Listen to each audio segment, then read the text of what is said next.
Good morning everyone. आज का हमारा टॉपिक है growth and nutrition of bacteria. तो चलिए देखते हैं growth and nutrition of bacteria में आज हम कौन कौन से टॉपिक कवर करेंगे। सबसे पहले हम पढ़ेंगे हमारा ऑटोट्रॉप क्या होता है, हेटरोट्रॉप्स, बैक्टीरियल सेल डिवीजन क्या होता है, generation time, bacterial count, bacterial growth curve. तो सबसे पहले हम देखेंगे कि growth and nutrition of bacteria की डेफिनेशन क्या होती है। तो चलिए हम स्टार्ट करते हैं। The minimum nutritional requirement for growth and multiplication of bacteria include source of carbon, nitrogen, hydrogen, oxygen and some inorganic salt. तो इसका मतलब क्या हुआ कि बैक्टीरिया की ग्रोथ और उसके मल्टीप्लिकेशन के लिए हमें कार्बन, नाइट्रोजन, ऑक्सीजन, हाइड्रोजन और कुछ इनऑर्गेनिक सॉल्ट हैं, हमें उनकी ज़रूरत पड़ती है। तो इनऑर्गेनिक सॉल्ट हमारे क्या क्या हो सकते हैं?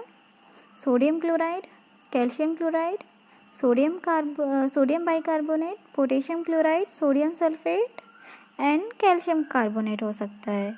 तो बैक्टीरिया के न्यूट्रिशन को हमने दो में डिवाइड किया है। पहला है हमारा ऑटोट्रॉप्स, दूसरा है हमारा हेटरोट्रॉप्स। तो ऑटोट्रॉप क्या होता है, तो इसकी डेफिनेशन देखेंगे हम। Bacteria which can synthesise their essential metabolites from the atmospheric carbon dioxide and nitrogen are known as autotrophs. तो इसका मतलब क्या हुआ, वो बैक्टीरिया जो अपना फूड या फिर जो अपना मेटाबोलाइट्स खुद सिंथेसाइज करता है एटमॉस्फेरिक कार्बन डाइऑक्साइड और नाइट्रोजन के हेल्प से, तो उन्हें हम ऑटोट्रॉप्स बोलते हैं।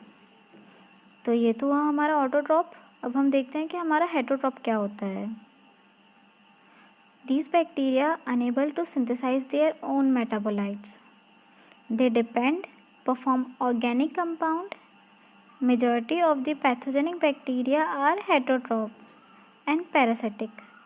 They have involved with the animal body where ready-made nutrition are freely available.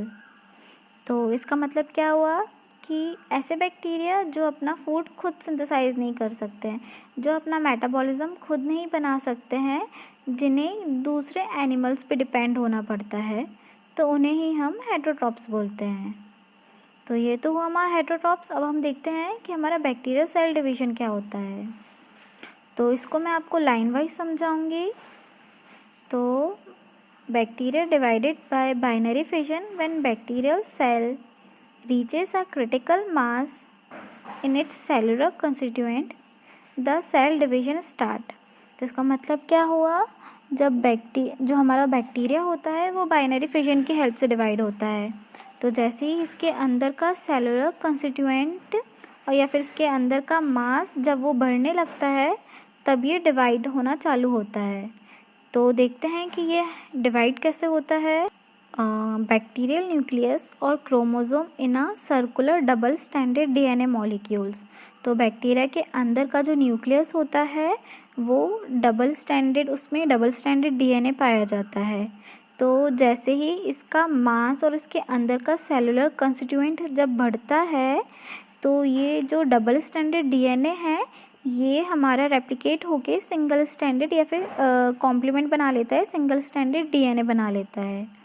तो जैसे ही ये सिंगल स्टैंडर्ड डीएनए बनाता है, तो इनके बीच में एक सेप्टम क्रिएट होने लगता है। तो ये सेप्टम एक सिंगल स्टैंडर्ड डीएनए को अलग करता है और जाके एक डॉटर सेल बनाता है। तो ऐसे ही बाइनरी फिजन में दो डॉटर सेल बनते हैं और हर एक डॉटर सेल के अंदर एक सिंगल स्टैंडर्ड डीएनए पाया जाता है।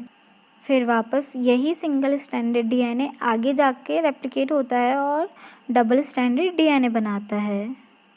जैसे कि आप इस डायग्राम में देख सकते हैं कि सबसे पहले हमारा बैक्टीरिया था जिसके अंदर डबल स्टैंडर्ड डीएनए था। फिर इसका सेलुलर कंस्टिट्यूएंट बढ़ा, इसका मास जब इंक्रीज़ हुआ तो इसने इसके अंदर का जो डबल स्टैंडर्ड डीएनए था वो रेप्लिकेट होके सिंगल स्टैंडर्ड डीएनए बनाया। जब ये सिंगल स्टैंडर्ड डीएनए बना तो इसके अंदर एक सेप्टम क्रिएट होने लगा और यही सेप्टम क्रिएट होके इसने 2 डॉटर सेल में कन्वर्ट कर दिया, मतलब 2 डॉटर सेल बना दिया। और इन्हीं डॉटर सेल के अंदर अगर आप देख सकते हैं तो इनके अंदर सिंगल स्ट्रैंडेड डीएनए दिखेगा आपको। तो ये तो हमारा बैक्टीरियल सेल डिवीजन। अब हम देखते हैं कि हमारा जनरेशन टाइम क्या होता है। तो चलिए अब हम देखते हैं कि जनरेशन टाइम क्या होता है। तो इसकी सबसे पहले डेफिनेशन देखेंगे कि इसकी डेफिनेशन क्या है। The time required for a bacterium to give rise to 2 daughter cell under optimum condition is known as generation time. तो इसका मतलब क्या हुआ, एक बैक्टीरिया जिसको डॉटर सेल बनाने के लिए जो टाइम चाहिए रहता है उसे हम जनरेशन टाइम बोलते हैं। मैं आपको फिर से बता देती हूँ कि एक बैक्टीरिया को जब अपना 2 डॉटर सेल बनाने लगते हैं तो उन डॉटर सेल को बनाने के लिए उसे जितना टाइम चाहिए रहता है उसे ही हम जनरेशन टाइम बोलते हैं। तो जैसे कि फॉर एग्ज़ाम्पल इकोलाई को अपना डॉटर सेल बनाने के लिए 20 मिनट चाहिए रहता है। माइक्रोबैक्टीरियम ट्यूबरक्लोसिस को बनाने के लिए 20 आवर चाहिए रहता है। एंड लेप्रिबैसिलाई को बनाने के लिए 20 डेज चाहिए रहता है। तो ये तो हुआ हमारा जनरेशन टाइम। अब हम आते हैं, देखते हैं कि बैक्टीरियल काउंट क्या होता है। तो सबसे पहले बैक्टीरियल काउंट में हम पढ़ेंगे कि टोटल काउंट क्या होगा। तो इसको देखते हैं, इसकी डेफिनेशन देखते हैं कि इसकी डेफिनेशन क्या होगी। This indicate total number of bacteria in the specimen is irrespective of whether they are living or dead. Total count may be made by counting the bacteria under microscope using counting chamber. तो total count क्या होता है, specimen के अंदर जितने bacteria रहते हैं चाहे वो लिविंग हो या फिर डेड हो तो उन्हें हम टोटल काउंट बोलते हैं। अब ये टोटल काउंट हम कैसे करते हैं, एक काउंटिंग चैम्बर आता है, हम उसकी हेल्प से काउंट करते हैं माइक्रोस्कोप में देख के। तो ये तो हुआ टोटल काउंट। वेरिएबल काउंट, जैसा कि आप वेरिएबल काउंट देख सकते हैं कि क्या होता है। वेरिएबल मतलब जो हमें दिखते हैं, जिन्हें हम देख सकते हैं, सिर्फ हम उन्हें ही काउंट कर सकते हैं वेरिएबल में। तो इसकी डेफिनेशन क्या है, it measure the number of living cell. Variable count are obtained by dilution और प्लेटिंग मेथड। तो वेरिएबल काउंट वही जैसे मैंने आपको बताया था, जो बैक्टीरिया लिविंग होते हैं हम सिर्फ उन्हें ही वेरिएबल काउंट में काउंट करते हैं, वो भी डाइल्यूशन और प्लेटिंग मेथड की हेल्प से। तो हुआ हमारा बैक्टीरियल काउंट। अब हम देखते हैं हमारा बैक्टीरियल ग्रोथ कर्व क्या होता है।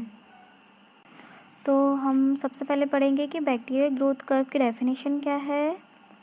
When bacterium is inoculated into a suitable culture liquid medium and incubated, its growth follow as a definitive course. तो इसका मतलब क्या हुआ, जब हम किसी भी बैक्टीरिया को एक सुटेबल कल्चर मीडिया पे कल्चर करते हैं, कल्चर करने के बाद जब हम उसे इंक्यूबेट करते हैं तो इसकी ग्रोथ हमें बहुत सारे स्टेज में दिखाई देती है। तो इसके चार स्टेज होते हैं। सबसे पहले होता है lag phase, log phase, stationary phase and decline phase. तो सबसे पहले हम पढ़ेंगे कि हमारा लैग फेज क्या होता है। After inoculation of the culture media, multiplication usually does not begin immediately. The period between inoculation and beginning of multiplication is known as lag phase. तो लैग फेज का मतलब क्या हुआ कि बैक्टीरिया को इनोकुलेट करने से पहले और उसके मल्टीप्लिकेशन के बीच के अंदर का जो टाइम होता है उसे ही हम लैग फेज कहते हैं। तो इस लैग फेज में क्या होता है कि बैक्टीरिया अपने अंदर का जो कंस्टिट्यूएंट रहेगा वो बढ़ाएगा।